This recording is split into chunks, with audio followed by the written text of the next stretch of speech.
They not like us. They not like us. My friend Kendrick said that. And today I'm going to explain to you why this $54,990 Model 3 Performance is the one to get over the $42,000 model and over the $47,000 model. So it starts with a 363-mile range for the rear-wheel drive, long-range Tesla Model 3. And a lot of people are going to be wondering, is this Model 3 too stiff for daily driving? I'm going to answer that for you in this video and explain why I think this is actually the one, if you can afford it, okay?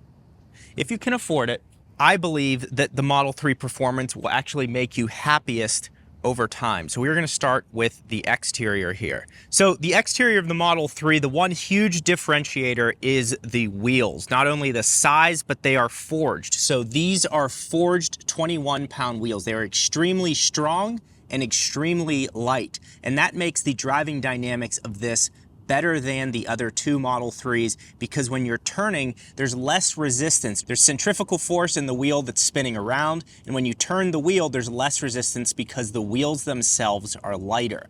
Now, the one downside about daily driving this specific model is that it's a staggered setup, meaning the front tires are 235 width, and the rear tires are 275 width. And the problem with that is you just can't rotate them, so you may not get as much life out of them, but you are able to switch the wheels out completely. So this is one of my things. You could potentially put a stock set of Model 3 wheels on this thing, a square setup. They wouldn't be as wide, and you'd actually get more range out of the vehicle. So the long-range Model 3 gets 341 miles of range. This gets 303 miles of range with this current wheel setup.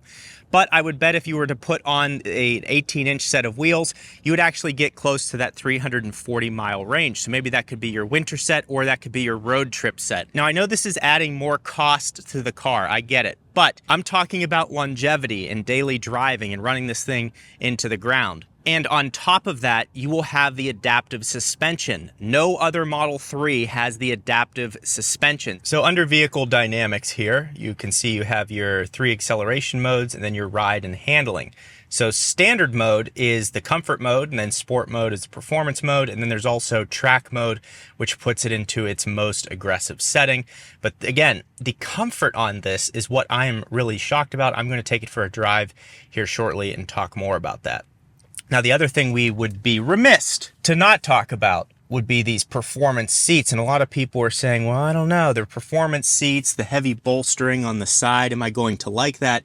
Now, for me, not an issue. I think they are extremely comfortable. I think they're perfectly soft enough, and then they have the heavy bolstering for when you're doing performance driving, of course, on the racetrack. I think the seat comfort is excellent. They're also heated and cooled here. So you can see heat, cool, and there's 3 different settings for each of those. So I think you're going to be happy with the comfort of these seats for daily driving the vehicle. All right, first convenience factor that we have here, self-park. So we'll click that spot, we'll click start, and the car is going to park itself. Now, in all fairness, this is full self-driving. This comes with full self-driving. So this costs you $99 a month, or you can pay $8,000 to have a perpetual license forever that stays with this vehicle. So there you go. It will park itself perfectly in parking spaces. It always backs itself in. It never pulls in forward. Are we going to hit the metal? No, we are not. So there's how that works. Very convenient if you need to get into a tight spot, or if you're just not comfortable doing it. Now, the other thing you'll notice is that there are no shift stocks on the new Model 3s. So no shift stocks, so all of the shifting is done on here. Now, let's say that the screen blacks out or something. I've never had that issue, but let's say it happens. You actually have sensors up here as well. So you can see those just lit up. So reverse, neutral, drive, park. Those are all buttons that you can use in the case that the screen fails down here. And one of you recently said to put the display into dark mode. Let's see here. That's what you guys recommended. You guys really like dark mode. So we'll put it in dark mode for you so we have less complaints in the comments, because we can only take so much. Now, I'm going to put the car in park. Okay. So I put the car in park. If I put my foot on the brake, it has a predictive path that it wants me to take. So in this situation here, there's nothing behind me, nothing in front of me. It doesn't really know what to do. So it has both highlighted. But if I put it into drive and I go into this spot right here. All right, so I'm gonna put it in park. Okay, so the vision system knows that there's some type of barrier there. We'll call it a wall. You can see here that there's the barrier in front of me, right? So if I put my foot on the brake, it automatically puts me into reverse. So all I did was tap the brake, and you can see the arrow pointing backwards saying, hey, we're in reverse, pal. And it puts the car into reverse. Now, that will just continually get better over time, and you'll be able to go into drive and reverse without even having to touch the screen. So yeah, it's kind of annoying it doesn't have shift stocks, and the turn signals are these two buttons right here. But again, overall convenience, daily driving, as you get used to this. People always like to talk about, oh, it's such a stupid feature, and it's because they're not used to it yet. As you get used to this, as you own it for years and years, it's going to become incredibly convenient. They're just a little ahead of their time with that technology.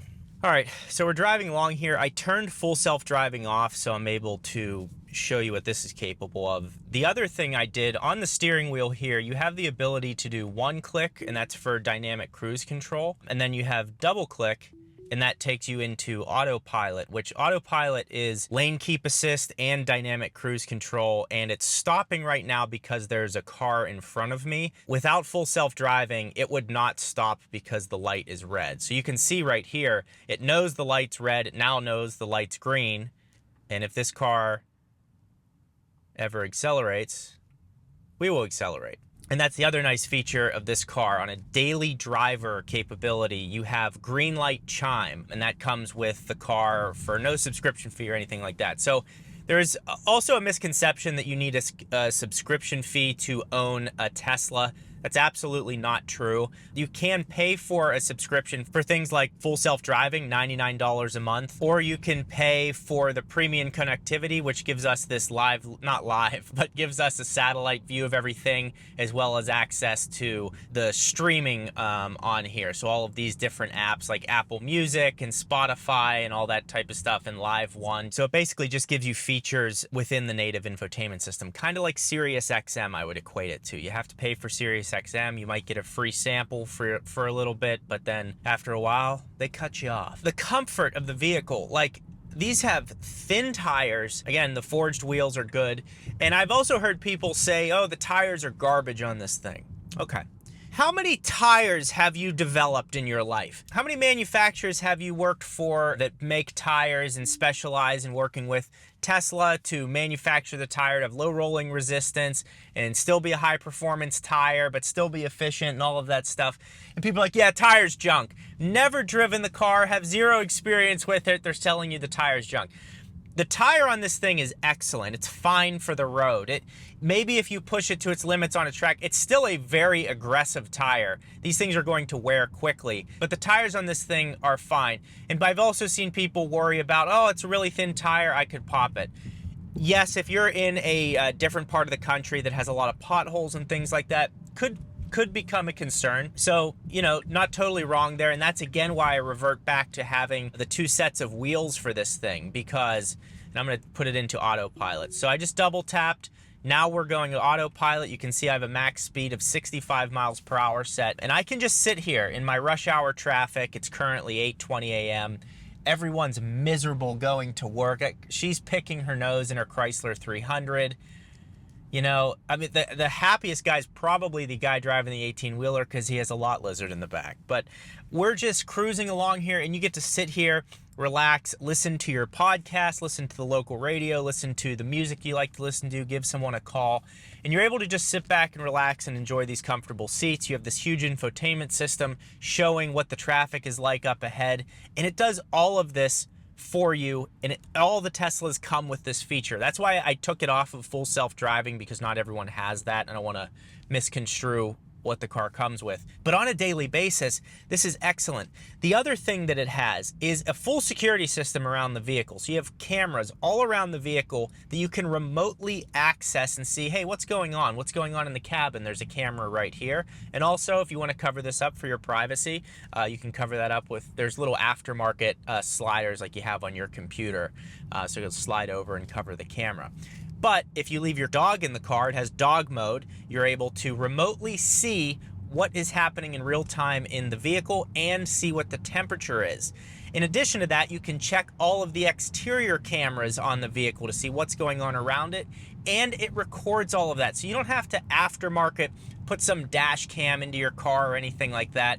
And these are the great things about Teslas and some other EVs, but Tesla has the best integration of all of them combined. People won't ever experience this because they're like, oh, Elon Musk, he's stupid. You know, like, I essentially look at Elon Musk right now as like a Benjamin Franklin type figure. Benjamin Franklin was hated during his time, but now he's revered. And we look back and go, wow, what would it have been like to have been alive when Benjamin Franklin was alive? That's how I feel the legacy of Elon Musk is going to be. And I actually feel like it's not as bad as the media paints it. I think the people that know. It's like, I don't know why he isn't celebrated. Why? Because his political views don't agree with yours? Who cares? Like, look at what the results of what he is doing. And this, as far as daily driver goes, I mean, look at the lane keep and centering and everything that it does. It's really well done. So the security system and the software from your app is incredible. Now, I used to be a medical device sales rep, so I was driving from hospital to hospital all over the Phoenix Valley, and I was going into surgeries. I was showing the surgeon, hey, this is what this implant does, this is the thickness of that plate, and just overseeing to make sure that everything was used. Oh, that STI is sick. Oh! I'm gonna follow it. Now, he's probably happy going to work. The technology within the vehicle is so good. And the reason I brought up being a medical device sales rep is because sometimes I would have temperature sensitive implants. And with it being 110 degrees in Phoenix, I can't be leaving that in the car. You can't even sometimes risk it with the cooler. So I would leave the car in keep mode. Or if I didn't have a cooler with me with the dry ice in it, I'd put the car in keep mode. And in keep mode, it lets you run the air conditioning or heat or whatever. It maintains that level. It keeps the temperature the same as you had it, and it maintains that until the car battery drains down to 20%. Now, you're never going to leave it for that long, but you have the ability to keep the car, and you could do that, and people do that in their gas car, but you wouldn't want to. It's a highly inefficient use of energy, whereas in this, it's like nothing. And that's another thing we need to talk about is the efficiency. So the BMW M3 is a highly comparable performance vehicle to this. They accelerate almost the same. They're about the same size. But the one thing that the M3 suffers from is it's extremely inefficient, getting at best 23 miles per gallon on the highway.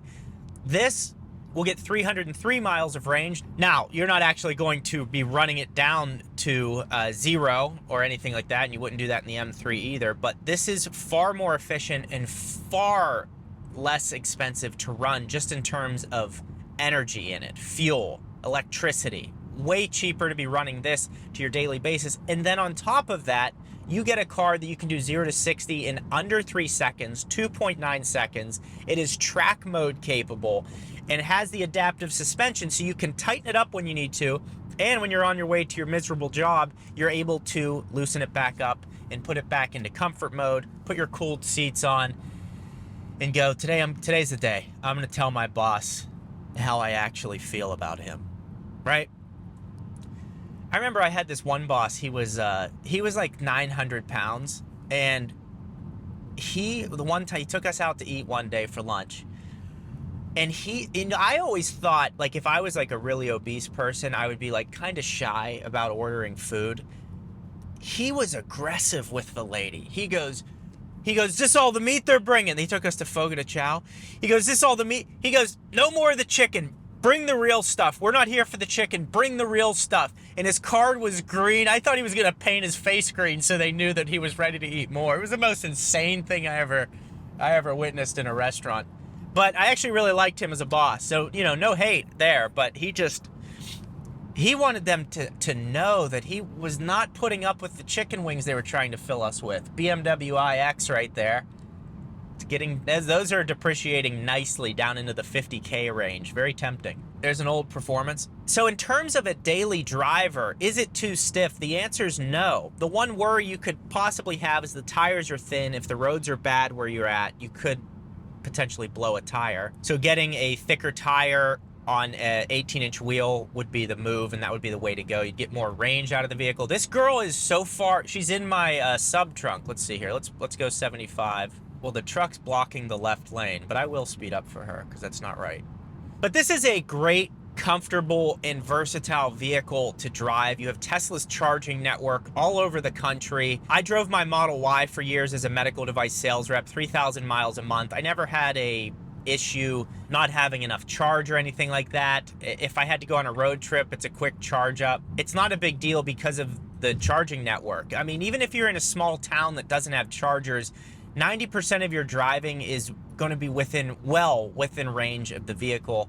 And I just tell you to go test drive one, see if it's for you. I don't care if people buy electric vehicles or not. A lot of them are absolute garbage too.